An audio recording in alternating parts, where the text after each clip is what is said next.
northern shore. By firelight, I lay down with you tonight. The song was started in Jasper. It was finished in Ignis, Ontario, which is Ignis is a train stop, a working town. And there was a great motel called the Lone Pine, which overlooked the lake. And that night, I remember across the lake, there were bonfires all on the other side of the lake, and it was windy. And so all the curtains were blowing. Many roads that I've traveled on with you. There'll be many more before we are through. And all I am blows through this room tonight. Simple wish, kiss goodnight.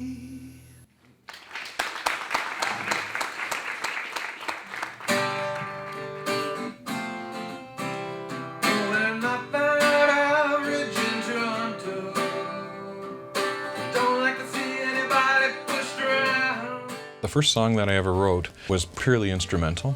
Frankly, it made me feel wonderful. You write something that you're proud of, and when you're young, like in my case I was 16 years old, it's quite gratifying to hear your mom and your dad and your friends and family come back to you and say, hey, I really, really like what you've done there. Raise your hand. Raise your hand. Raise your hand. A band that was a big influence on me in the early 80s was a band led by Andrew Cash and Charlie Angus called L'Étranger. This reminds me very much of some of the stuff that they would do. And now Andrew Cash is an NDP member of Parliament. And so is Charlie Angus. The NDP have the best songwriters. You're trying to communicate a thought or a feeling. Really, feeling is probably the most important aspect of that. And the structure of your song supports the message of your song, then you're going to communicate that feeling more effectively. In the afternoon, we change gears a little bit and we try and deliver something more of an educational how-to every day. So one day could be about song structure, about how to appreciate the different ways a song can be put together. It could be about how to write the best lyrics you've written.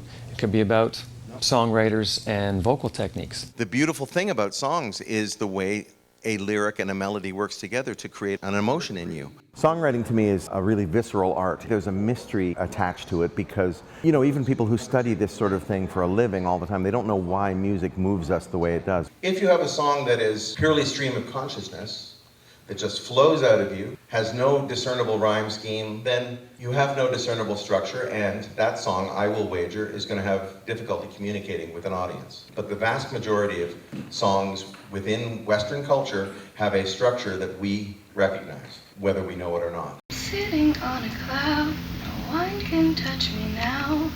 There's nowhere to run, there's nowhere to hide. There's nothing to fear when you're up in the sky. You totally have a melody.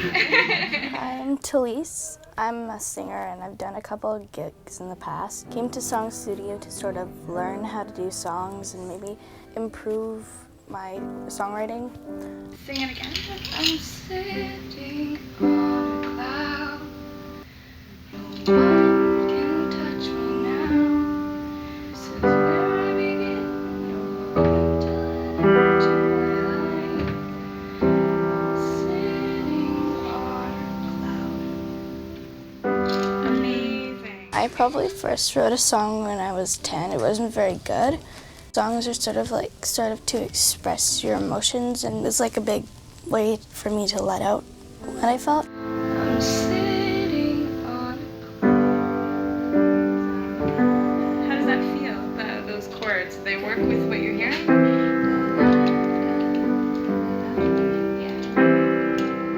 It's really fun to see from someone who's been successful in music's perspective, what their songs had that people liked. And so it could help me with my songwriting. You're strong melodic feel and you have a vision. It's great.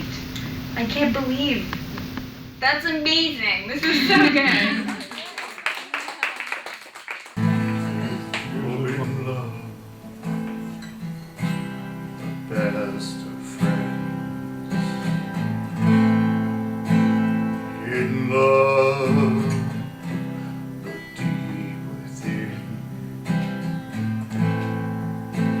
forbidden love, afraid to tell the truth. Hi, my name is Dan Farrow. I'm originally a drummer. I don't feel restrained by genre. I do songs called Drunk Puppy, where it's on the verge of metal, like Drunk Puppy! You know, right down to a nice, quiet, folky song. Forbidden love, afraid to tell the truth.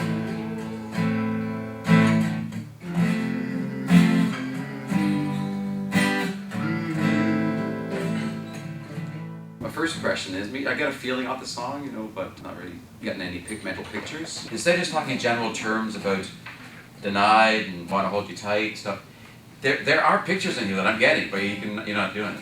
I don't come from a structured or learned kind of way of songwriting. I could never be a staff writer or write every day, you know, structured. I'm totally emotional, instinctual, kind of fly by the seat of my pants kind of way. I think you should explain the same thing that you were trying to express with those words, but in little pictures that can make it clear to us what you're talking about.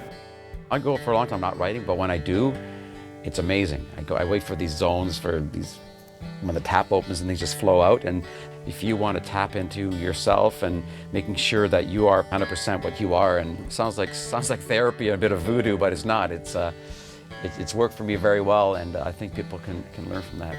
Came to the wrong class. This is Psychology 101. The foundation of the workshop process is mentoring. People come to the workshop, they'll perform their song, and the mentor will go through looking at the melodic structure, the lyrical structure, the arrangement, the lyrics, and they'll basically critique it and look for ways it can be improved. Like describe the hallway, describe the building and the dark lighting and really paint that picture. And then not just the mentor, but also the other participants in the classroom. They get to have their input into it as well, things that they liked and that they didn't like about it. But they also get to take that knowledge away. Even though they didn't write the song, they get to apply it to their own writing. So that's why that aspect of it has been very successful. This year we have a vocal coach, teacher, and she's just delightful, and I hope you've met her. If you haven't, this is Kim Caskew. I often find in my studio that my students will come in, they're really great guitar players, and they're really great songwriters, but they're gonna put the song in the key that they can play it in, and not the key they can sing it in. But there are 15 keys you can play on the guitar. There may only be 4 or 5 that work for your individual voice. Water is hugely important for singing. And a great way to know if you're hydrated or not is if you look at your urine and your urine is light. So I always say pee light, good voice. So make sure you drink a lot of water. So you're lining your feet up with your hips, and you're just gonna roll your hips around. And you're thinking, what the heck does this have to do with singing?